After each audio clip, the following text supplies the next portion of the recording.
Good day mga kanatnat! Isa na namang magandang araw sa inyong lahat. Nga pala, nandito ako sa inyong harapan para na rin malaman nyo na naliligo pala ako. Ayaw nga, no? Oo naman, naliligo ako. So, simulan na natin mga kanatnat kung ano yung gagawin ko kasi nag-uumpisa nang lumabas yung mga allergy ko sa mukha ko. Tingnan nyo yung mata ko, namamagana. Sa mga kanatnat, narito nga pala may ipapakita ko sa inyo. Siyempre, huwag muna natin kakalimutan. Meanwhile, yung ating panlaban sa araw-araw, siyempre, ano pa nga ba? Tawas. Tawas para sa kilikili na hindi mamasa. So guys, alam niyo na ha, tawas lang. Tawas lang sapat na. Siyempre mga kanatnat, kailangan pantay ang paglalagay. Kaliwat kanan, tatandaan niyo lang yan. Kaliwat kanan ang paglalagay ng tawas. So ngayon mga kanatnat, umpisahan na natin ang paglalagay. Unang-una syempre yung rejuvenating na nilalagay ko sa mukha ko. Yan yung isa sa mga nakakapagpalaban para hindi lumabas yung mga pimples ko. O diba ang husay, ang dumi ng bulak?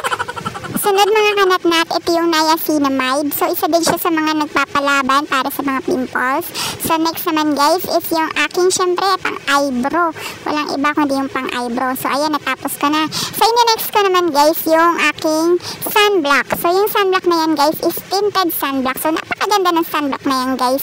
Yan yung pinaka pang aura ko sa araw-araw. Syempre mga kanatnat, kailangan ikalat natin yan sa pagmumukha ko kasi hindi naman maganda kung tuldok-tuldok yung nasa mukha ko, diba? Sige lang, pahid-pahid lang hanggang leeg para magpantay yung kulay. Pero wag kang umasa na papantay yung pagmamahal mo sa syota mo dahil talaga namang hindi ka mahal niyan, charot.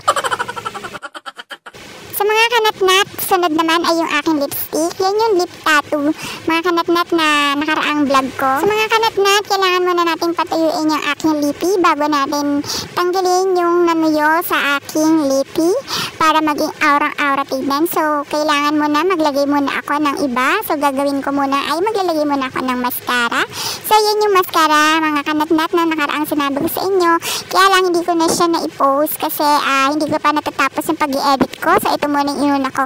So, dito na lang muna tayo. So, sunod naman mga kanatnat yung aking blush on. Para hindi tayo magmukhang patay, kailangan natin magkaroon ng kulay yung ating pisngi.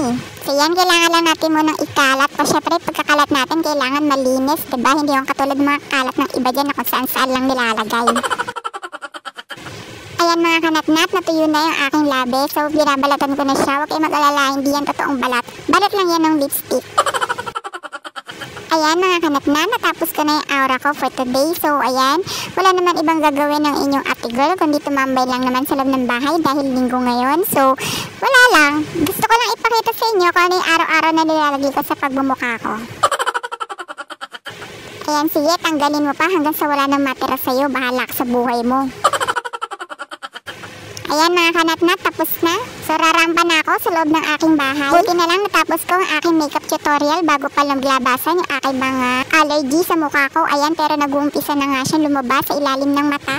Ayan mga kanatnat, pak na, ready na umaura sa loob ng bahay. Umaura ka ng umaura hanggat wala kang natatapakan. Basta importante, gawin mo kung ano yung magpapasaya sa'yo. Bala na kayo dyan, basta ako rarampa na, babush. Ito na nga mga kanatnat, ang kinalabasan ng aking makeup tutorial makeup everyday.